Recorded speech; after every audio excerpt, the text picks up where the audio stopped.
Наместо успешно скенирана сметка, граѓаните веќе неколку дена при обидот да ги скенираат фискалните сметки, добиваат известување дека апликацијата нема конекција со УЈП.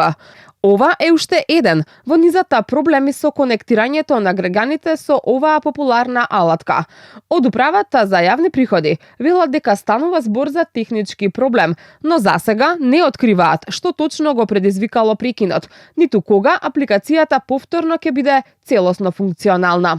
Ви информираме дека апликацијата Мој ДДВ моментално функционира со повремени забавувања. Нашите тимови активно работат на утврдување на причините и на надминување на предизвиците со цел што поскоро да се обезбеди незино непречено функционирање.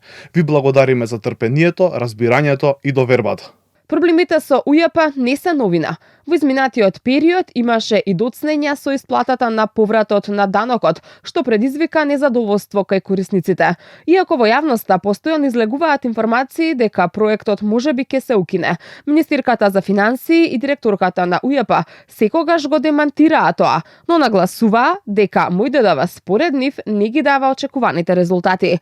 Средствата од тековното тромесечје инаку треба да се исплатат во рок од 60 дена по завршувањето на кварталот, кој завршува на крајот на месецов. Од СДСМ реагираат дека блокадата на апликацијата за поврат на ДДВ не е случајна, туку последица на, како што велат, празната државна каса. Ова не е случајно. Ова е директна последица од празната државна каса. Кога нема пари во буџетот, државата нема ниту намера да им ги врати парите на граѓаните. Со тоа што системот не работи, владата едноставно нема да исплати дел од ДДВ-то што инаку би требало да им го врати на граѓаните.